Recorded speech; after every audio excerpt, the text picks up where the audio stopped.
Nobody in this whole forest can ever catch me!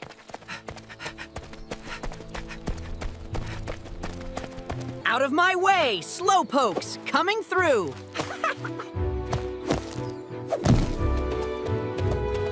Harvey was the fastest creature in the forest, and he knew it.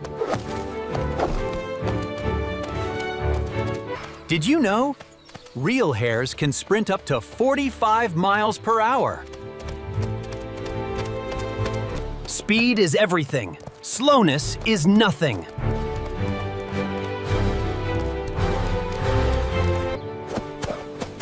And once again, undefeated, untouchable, unbeatable. But pride, dear friends, is a tricky little thing in any forest. Welcome to Whisperwood, where every creature has a story to tell. Here, neighbors knew each other by name and shared bread at sunset. And then there was Theo, the wisest tortoise in all of Whisperwood. Theo never hurried, for he believed every step was a gift. Good morning, beautiful world. What wonders await today? By the way, tortoises can actually live over 150 years in the wild. Behold the fastest hare in the entire forest realm! The villagers had heard Harvey's bragging 1,000 times before. In Whisperwood, even the youngest learned the value of kindness over speed. Theo tended his garden every morning, sun or rain, for 50 long years. Still moving at 1 inch per hour, old friend? Good day, Harvey. Every flower blooms in its own time. Theo had learned long ago that mockery hurts only those who carry it. Whisperwood was a village of slow joys and patient kindness. Wake up, sleepyheads! Life is for the swift! Young Harvey, your speed has stolen all your manners. And little by little, his bragging began to chase away every friend he had.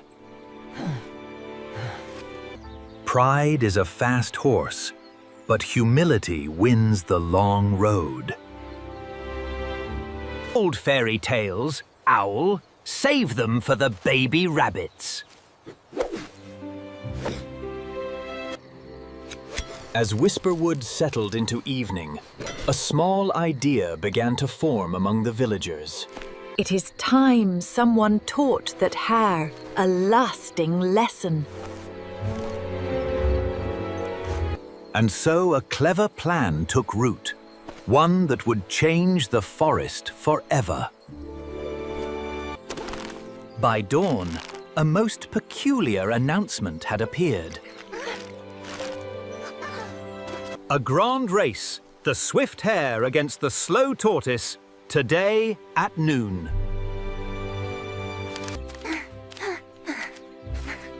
What is this nonsense? A race against who exactly? Theo the tortoise wants to race ME? This is the joke of a lifetime!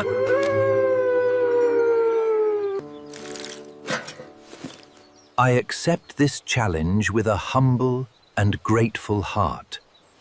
For Theo understood that sometimes accepting a challenge teaches more than refusing one. By high noon, every creature in Whisperwood had gathered to witness the impossible. Try to keep up at least, old friend. I'll wait for you. Did you know? tortoises slow their breathing to conserve energy, the secret of endurance. 3, 2, 1, and the race of the century begins! The flag fell, and history began to write itself. See you at the finish, Slowpoke, eventually!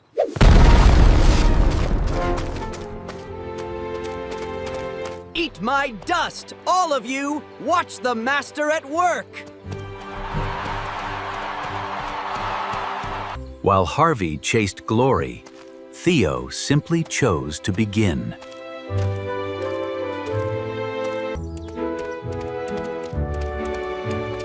He's still not even out of the village square! Plenty of time for a quick snack. I am miles ahead. This is the sweetest carrot I have ever tasted.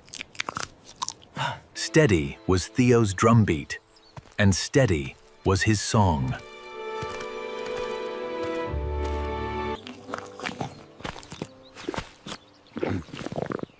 Maybe just a quick 5-minute rest. No harm in that. Wake me when that tortoise reaches the 2nd mile. And that was the moment. Pride. A wise traveler does not delight in another's mistake. One step, then another, then another. That is all the secret there is. Back in the village, every heart hung on this strange and unlikely race. Theo did not fear the difficult parts. He simply walked through them.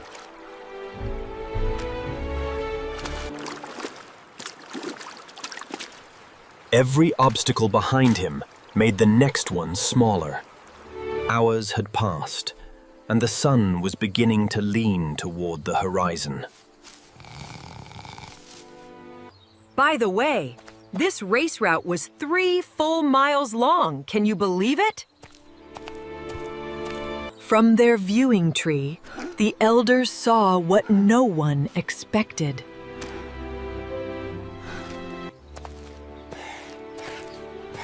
Just one more mile, just one more step at a time. Whisperwood began to murmur with the most impossible hope. The sun began to lean toward evening, but Theo simply leaned forward. And still Harvey slept, dreaming of victory he had already lost. At last, the hare's nose caught the scent of the cool evening air. Wait, why is the sun so low? What time is it? No, no, no, no, this cannot be happening to me. I have to catch him! I have to catch him now!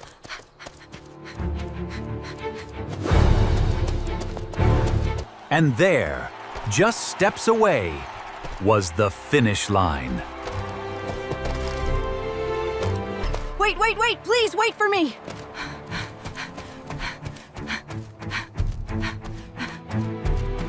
The last step, the smallest step, the greatest step of all.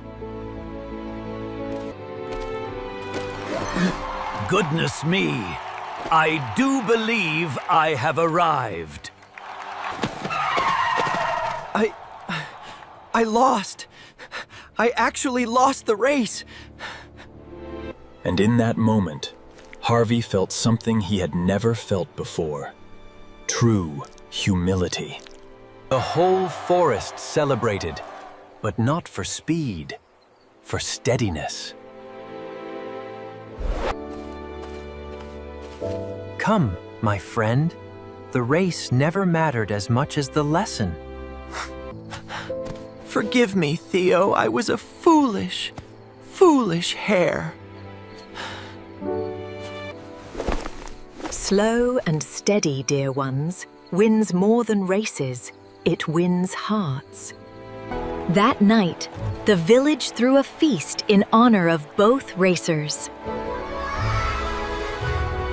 A friendship was born that would last 150 tortoise years.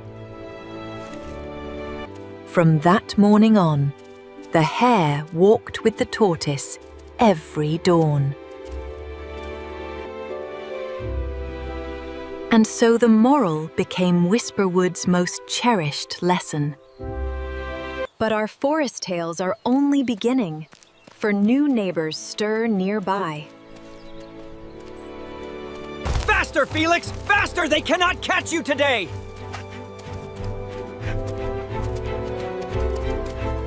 Felix the fox was clever, but cleverness alone could not always outrun trouble. Almost lost them. Almost free. Almost there.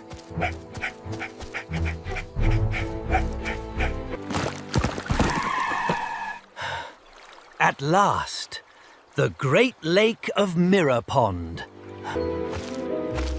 By the way, foxes are known to be among the cleverest animals in any forest. And Felix, sad to say, often used his cleverness in less than kind ways. On the far shore lived Stella, the most refined creature in all the wetlands. Did you know? Storks really do mate for life and build their nests with the greatest care. Such a fine bird. Perhaps I should make her acquaintance. How very kind of you, sir. What brings you to our lake? I have heard your dinners are simply the talk of the forest. But behind that smile, Felix was hatching a most mischievous plan. You simply must dine with me at my den tomorrow evening. How lovely! I would be most honored to accept your kind invitation. Splendid! I shall prepare you the finest soup you have ever tasted. Storks and foxes rarely shared meals, and Stella truly did not suspect a thing.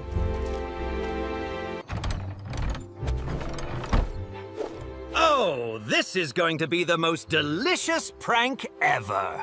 Felix did not actually plan to share his dinner, only to embarrass his guest. A flat plate, perfect for a fox, impossible for a stork's beak. He cooked the most beautiful pumpkin soup, knowing she could never enjoy a sip. Meanwhile, Stella prepared with all the eager grace of a true lady. How delightful! A true new forest friend at last! As evening fell, Stella arrived hopeful and entirely unprepared. Welcome, dear lady. Please do come in and be seated. The table looked perfectly lovely, but the plates told a different story. Wide, flat plates, lovely for foxes, impossible for storks. Please do not stand on ceremony. Eat, eat, my dear friend. But Stella's long beak could not scoop a single proper sip from the flat plate. Forgive me, sir, but I cannot manage to eat from this plate. Oh dear, how very strange. I cannot imagine why. More for me then. What a shame, dear lady. Stella was many things, but she was never a fool.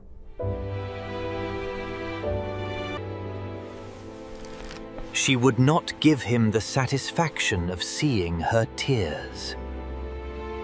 Thank you kindly for the lovely effort, sir, truly.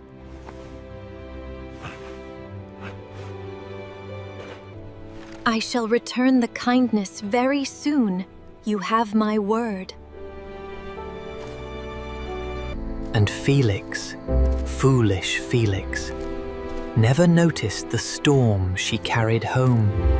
By moonlight, Stella thought deeply about the lesson she would teach. Did you know? A stork's beak strikes faster than a snake's tongue, with perfect precision. Stella was, in truth, one of the finest cooks on the lake. She prepared a stew so fragrant, the wind itself paused to smell it. A tall, thin jar, perfect for a stork, impossible for a fox. She wrote her invitation with the kindest words she could find. A messenger robin carried the kindly worded trap straight to his door. Oh ho! The dear stork wishes to host me in return. How delightful! She must have forgotten my little joke. All the better for me. As dusk settled, Felix sauntered to dinner without a hint of guilt. Welcome to my humble nest, dear sir. Do come in. My, it is quite splendid. What a lovely, lovely home, my dear. The jars stood tall and slim, just the shape of a stork's destiny. Please do enjoy, sir. Eat as much as your heart desires. Her beak fit the jar, as if they had been made for one another. But Felix's broad snout would not fit through that slender opening.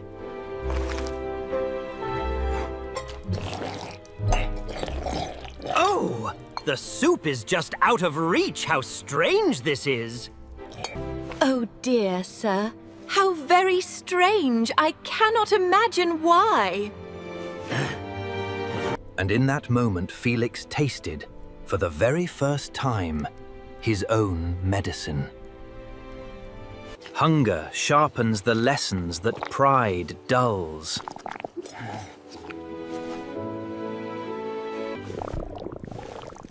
He had never imagined his own joke could feel so very heavy. Stella, I see now exactly what you did, and what I did. Forgive me, truly. I have been a most foolish guest and host. And kindness, true kindness, mended what cruelty had broken. She fetched dishes that would feed them both, foxes and storks alike.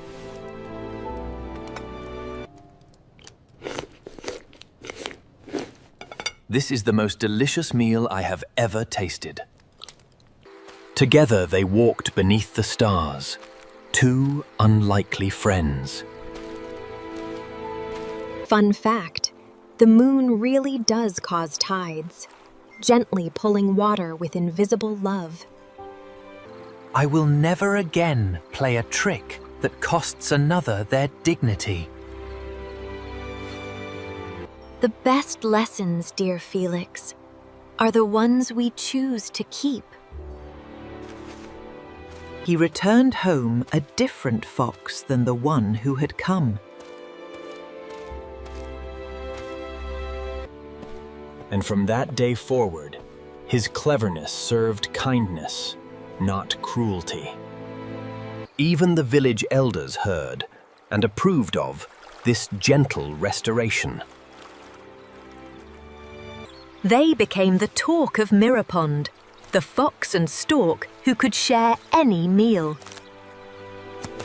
And so 2 tales had ended, but the forest had one more to tell. But even as they celebrated, a darkness watched from the deeper woods. For not every neighbor in Whisperwood meant well. Hungry, so hungry. I smell something tender tonight. Grimwold was the hunger that haunted every mother's lullaby. Goat, sweet goat, I smell little goat tonight. Did you know? A wolf's sense of smell is 100 times sharper than a human's. A cottage full of 7 plump little goats. Each step he took shook the forest with the weight of his hunger. And so the dark traveler began his terrible march toward the cottage door. First, I will learn their voices, their habits, their trust. Inside that little cottage, 7 little hearts beat, unaware of the night. Inside the cottage lived 7 little goats, more lively than springtime itself. She counted them every hour, just to feel their warmth in her heart. Pip, Plum, Pansy, Petal, Pebble, Patch, and Tiny Toby. And Tiny Toby was the youngest, the smallest, the most beloved of all. The smell of fresh bread filled the cottage every morning without fail. Did you know? Real mother goats know each of their kids by smell alone. Tiny Toby was no bigger than a teacup, and his mother loved him most fiercely. My darlings, I must go to market to fetch us some vegetables. You must promise me one thing while I am gone, little ones. Do not open the door for anyone, no matter what they say. They promised with every ounce of their tiny, innocent hearts. There is a wolf in the woods, a wicked wolf with a deep, growling voice. I will watch over my brothers and sisters, Mother. I promise.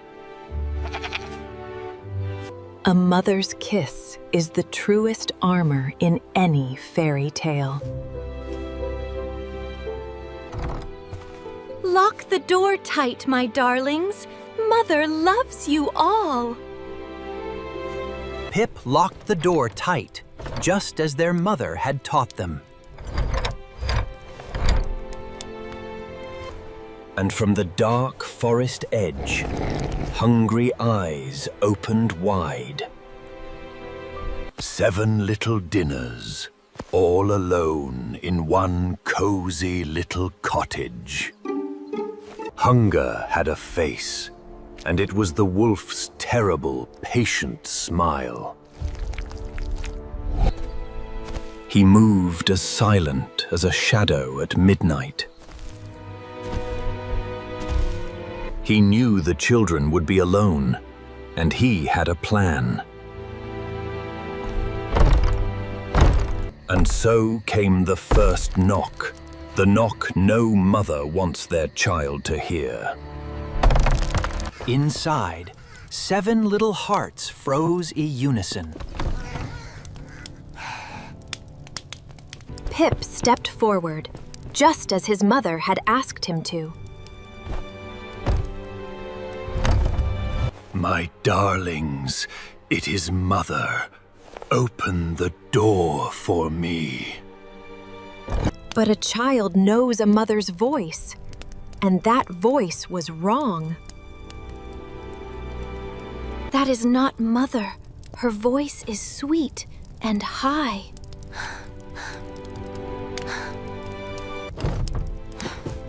You are not our mother. Your voice is too rough and growly. But a wolf never gives up on a hunt, only changes his tactics. He needed a voice softer, sweeter, more deceiving.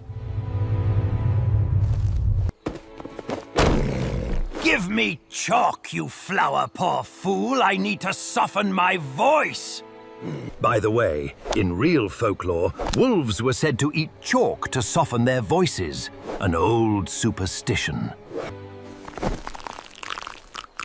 Now my voice shall be sweet as a mother's lullaby, my darlings. It is Mother, home from the market.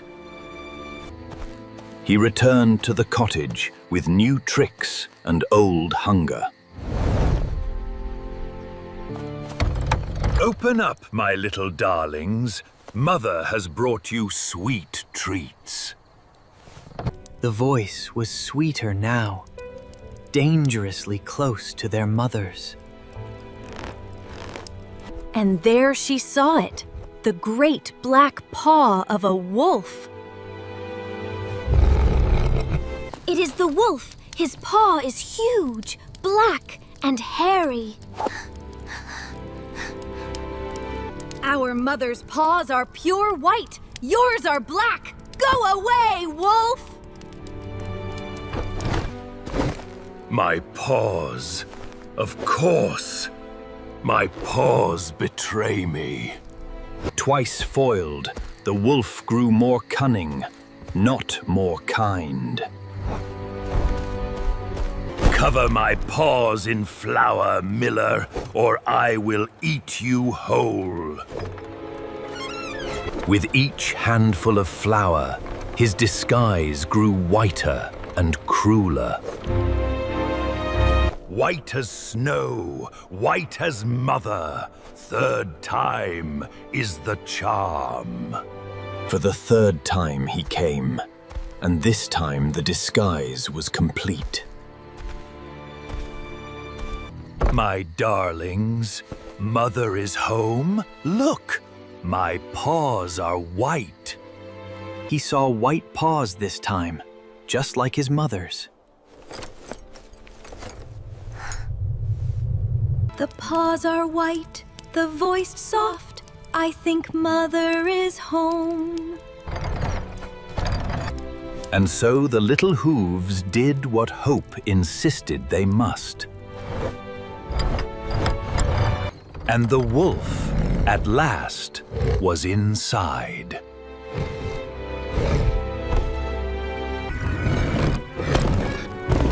Now, my little dinners! No more games for any of you! They hid wherever their small, terrified hearts could fit. And Tiny Toby, the smallest, found the cleverest of hiding places. One by one, the little ones were found.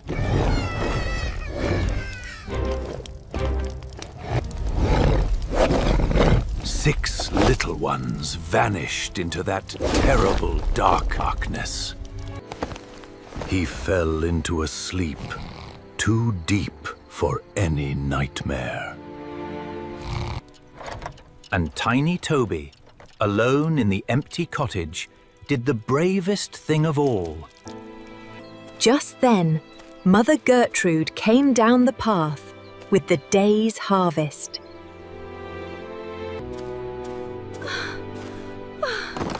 Oh, my babies! Oh, no! No! Please, no! Pip, Plum, Pansy, Petal, anyone, please answer me!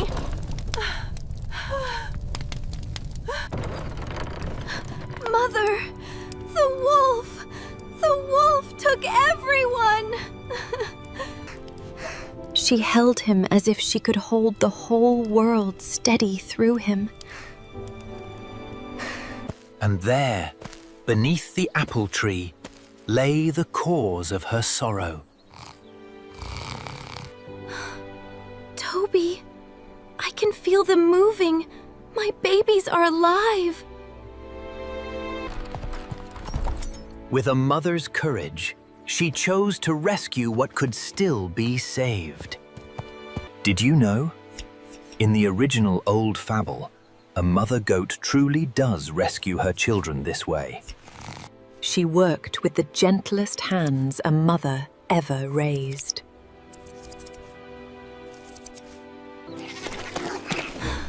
Quickly, my darlings!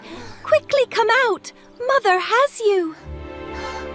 All 7, all alive, all together, all safe. Fetch me the heaviest stones you can find, my brave little ones. And then the cleverest part of their rescue began. Stone by stone, she filled what hunger had emptied. With the same hooves that mended socks, she now mended a fate. They slipped away as quietly as the breeze that whispers in the daisies. Why does my belly feel so heavy, so cold inside? Thirst dragged him to the village well, where stones and water make a deadly partnership. The stones in his belly pulled him slowly, slowly, slowly forward. What is happening? What have they done to me? And the heaviness of his cruelty became the weight of his ending. All of Whisperwood celebrated, for goodness had defeated greed once more. Patience, kindness, and a mother's love conquer all things. And so ended 3 stories. But the love they planted in Whisperwood bloomed forever.